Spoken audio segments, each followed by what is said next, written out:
Haven't opened it. There you go.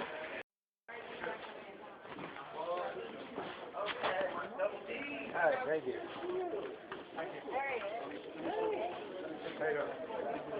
You're running front over there.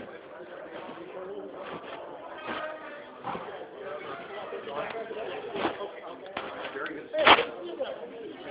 Buddy's gone.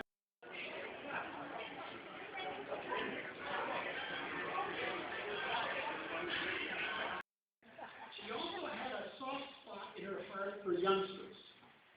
Here's a recollection from Henry Kurt, who recently told this story in Sports Collector's Digest about his encounter with Hilda Chester.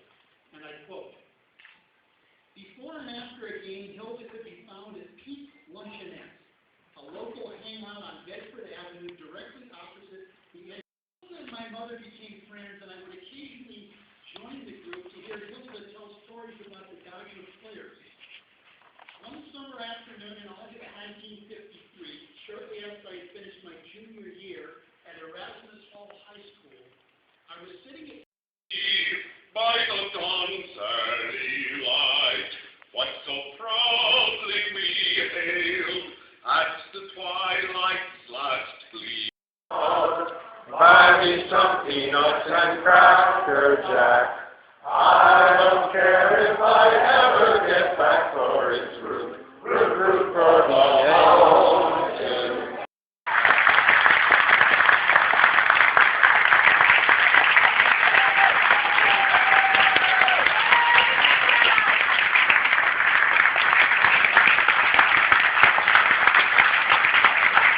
Who voted for me, thank you so much.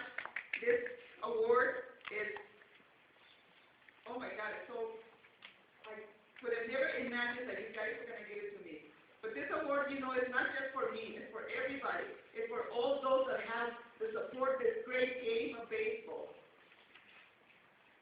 You guys, I have great friends that I travel with. Here's Cynthia from, she works at the dugout at Dodger Stadium.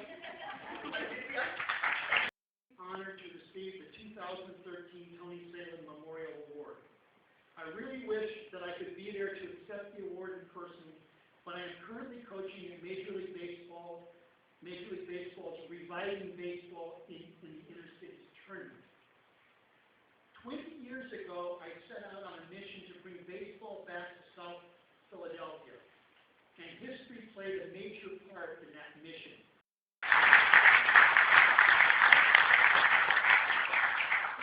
Give it up for Kerry.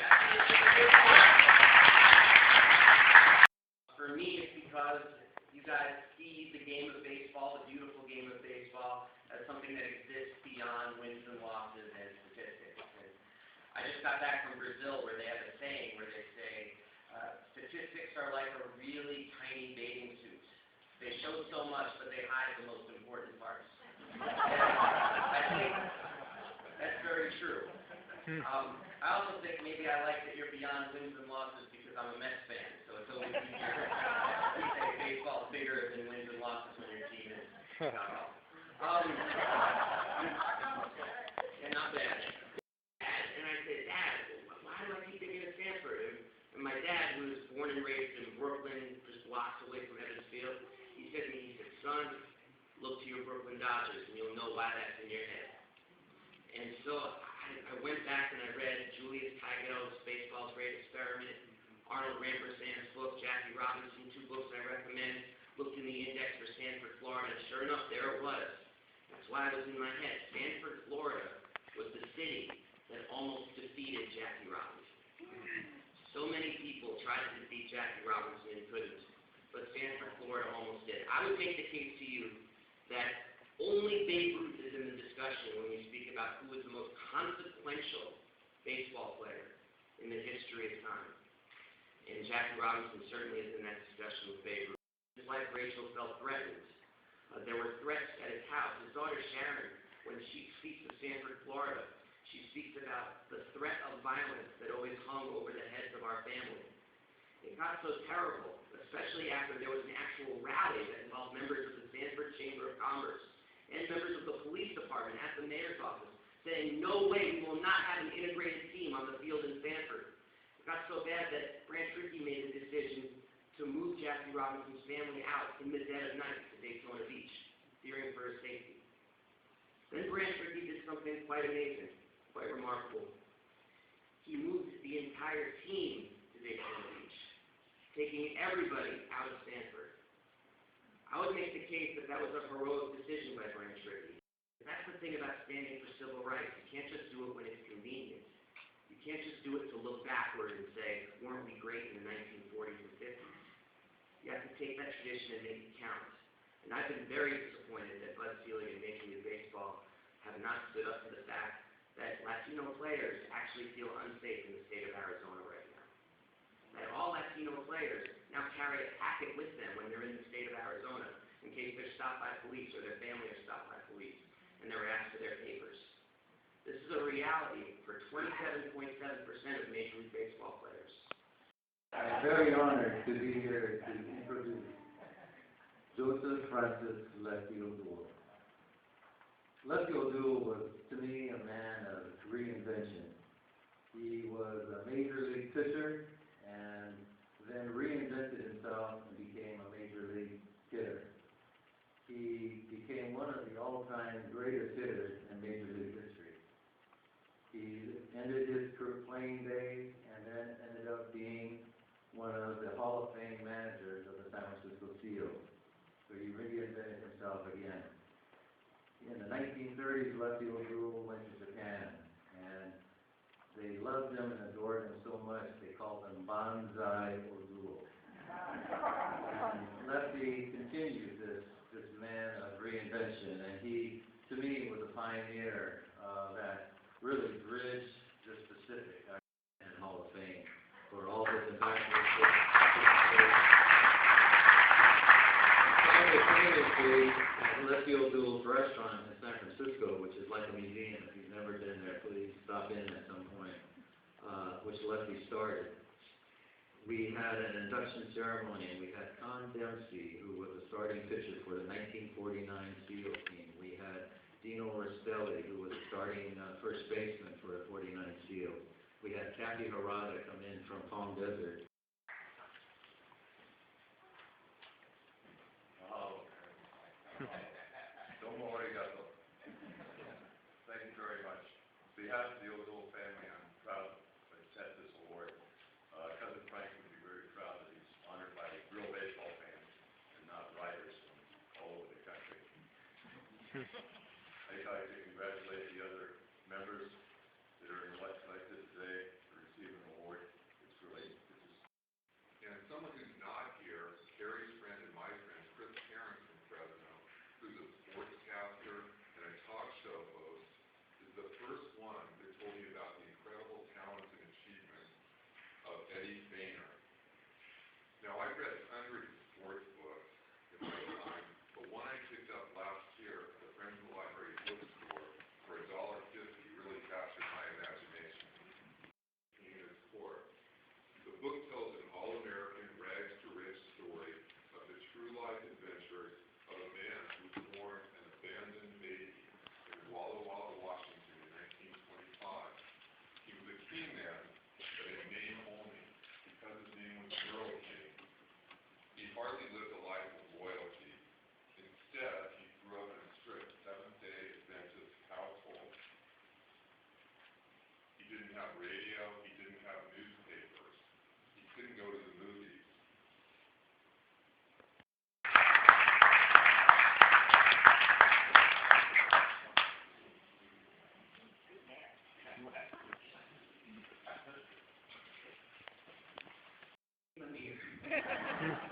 I flew in from Orlando, and back in April, I got a phone call, and it was Kerry. And I had known about the Shrine of the Eternals, and Eddie always said, anytime you're about to go into a museum, your day is numbered. Well, you might be wondering a few things. I like to do some storytelling like the king. I brought him with me. I wanted to grant him his last wish, to be buried underneath home plate in Dodger Stadium. And I asked him, why would you want to be buried at home plate and not on the pitcher's mound? I don't know if many of you remember the game when he actually struck out 6 of the greatest sluggers of all time in Dodger Stadium. Wills, McCovey, May, Robinson, Killebrew, and Morty Will. Feeling well. And then we lived in the San Diego area for 3 months out of the year because we were on tour for 8 to 9 months, sometimes never knowing where we were going to end up. And so I said, hey, Pete's doing a performance down here. I've never met him. I'd like to meet him. So he brought us up, and Pete said to the king, you know, when you put out all that PR of all those sluggers, how come you didn't put me down? You struck me out twice. King said, Pete, you weren't a slugger at the time. How many people get out of that, right? But he would say, Steve and I and Kerry have been trying to work with the Dodgers to actually maybe create a display. And I have to tell you, Eddie died a little over 6 years ago, day after my father. And a little difficult these last 6 years, but baseball always kept me going. I appreciate this. I'm Title IX. Men sometimes don't like that. But when I was 9 years old, I wanted to become the first Detroit Tiger player. And then my dad took me to see a king in his court. And of course, I was on his shoulder, standing room only. And that's when I decided I've got to do something with my life. So I started looking with King in his court, all in the South, and raising money for charity. That's the one thing that aggravates me with Major League Baseball players that do not sign for children. They make all the money. The King never turned down anyone for an autograph, including until the day he died. Even his doctor asked him for an autograph. Properly in L.A. And I happen to be from Detroit. I don't tell many people that, especially after the headlines. But I used to go to the stadium, and I knew Willie Horton and Al Kaline and Norm Cass. And my dad used to take me to the bar after the game when the guys would tell stories and play pool. And I sat and listened, and I got to meet them. Well, they still run the Detroit Tigers. Willie Horton, he's a little under the weather, and Al Kaline. And if I can't get the LA Dodgers to work with me, then I feel proper that since I decided to spend the rest of my life helping children and senior citizens do the game of ball, including the handicapped children, and the said, we'll let you play anybody and anywhere you want to go. Well, at that time in Canada, it was all gravel. We're not any paved roads way back then. And that's when he started to work with the U.S. government through being as an ambassador for the USIA program. We always played for MWR, Morale, Welfare, and Recreation. Eddie didn't believe to make money off of the troops. We were there to entertain them and give them something to remember home by. So in 2006, I called the Yankees, a few people I know, and I said, look, I need you to get some T-shirts, hats, souvenirs for our troops down in Gibbo. And they said, well, when do you want them? I said, tomorrow. Well, to get anything clear at Jack Navy Station and get to Gibbo takes a lot of doing. But we got there. Well, the King really was a jarhead, and he hadn't walked in 6 years. There was no way he was going to allow anybody in the Navy to carry him up the stairs. I stood at the bottom praying he wasn't going to have a heart attack when he got up there. And then once all was said and done, the director behind us wanted us to visit with them some. And there were spies on the plane. I mean, this was the real deal. And then they said, well, we got a Delta infomercial, we're making it time. And I said, well, wait a minute, I got the DVD, you know, can we put that in? It's a lot better, you know, lessen the tension. So we did. So the stewardess comes over to me and she goes, here's the money. Okay, so ladies and gentlemen, for your viewing pleasure, on the carny that we were, and of course everybody applauded. And when we disembarked, the most incredible thing I ever saw in my life was that all of the soldiers that had their M16, they put them down on the ground, and I have pictures of them, four men, carrying the king down in his wheelchair, step by step, with our USA flag on the side of the wheelchair. And then when we got down there were probably about 20 other soldiers, and they put their guns down because they said, "Hail to the king." DBB for the grand opening of the communist airport. Be careful for what you wish for, though. And then, of course, I don't know if you know, but Eddie not only played softball, and he hated that word, by the way. He called it basketball. And Ted Williams told him he called it kitten ball.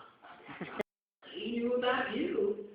Well, if anybody was that, he'd say, "Well, what do you have to say?" He said, "Oh, I know what that Feigner's all about. It isn't his great pitching. You got 4 great batters back to back to back. If I did keep Kerry the man, wouldn't it be any time fancy too?" Think about that one. And then we played NFL teams. We played hockey. With you, some of the things my experience has taught me. Worldly success means nothing if we leave the master pitcher out of our lives and refuse to let him make the calls.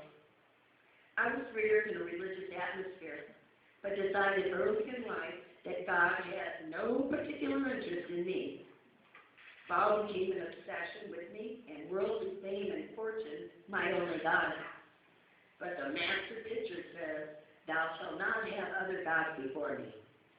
Through it all, he never gave me up. He struck out a few times and gave me intervals with nothing to do but think. But he never forgot me.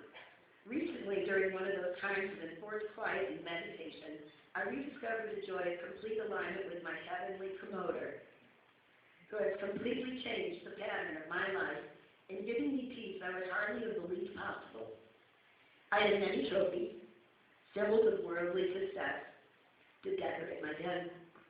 But now I long for the trophies mentioned in the beloved hymn, the old rugged cross. When my trophies as I lay down, I feel that we are living in momentous times. The world looks like one vast ball field. The bases are loaded. We have already struck out too many times. It looks to me like the last inning.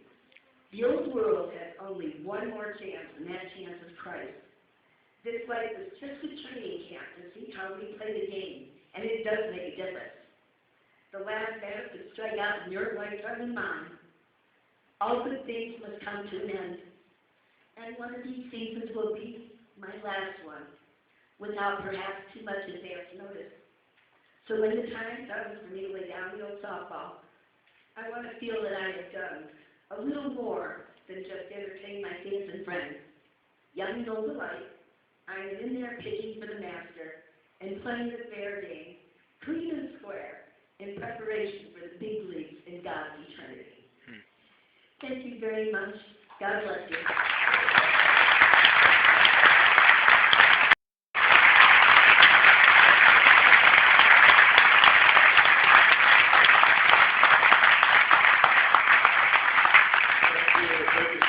I know the Dodgers won today, and last time I checked, the Angels were down 6-0. Not doing their job this hopeful World Series, Freeway Series from our side.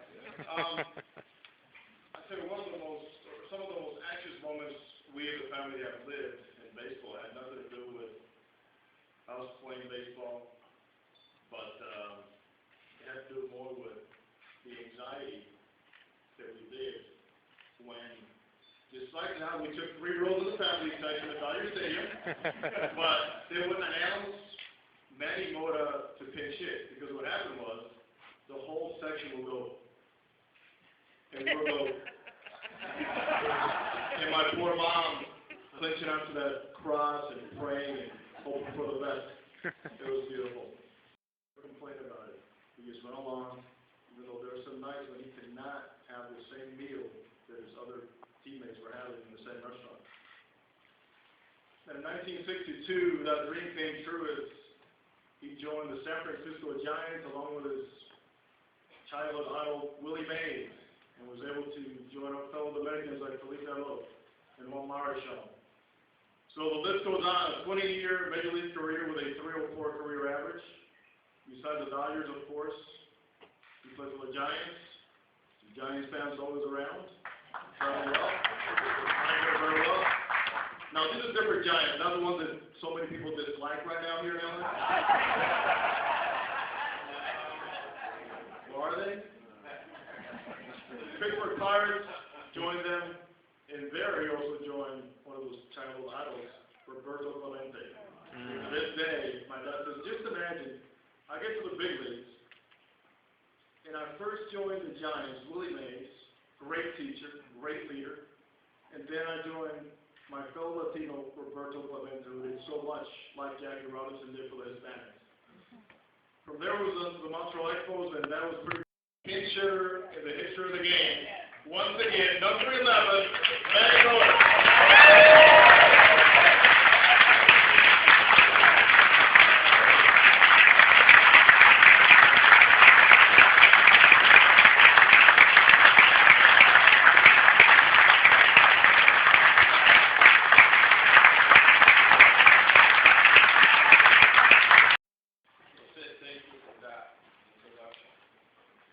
First of all, I'd like to thank God for giving me the opportunity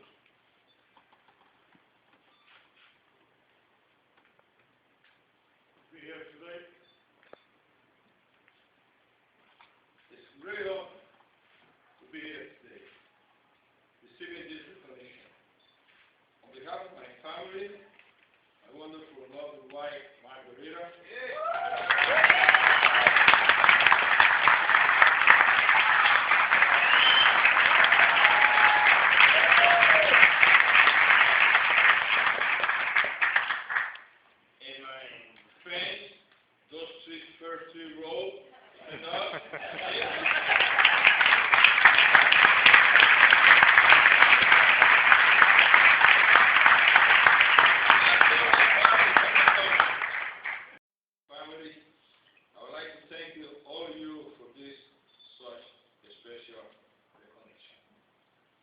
I especially would like to thank the Vice President RELIQUARY, Board of Directors, the Executive Director, Kerry, and all the defense that made this possible. I am fortunate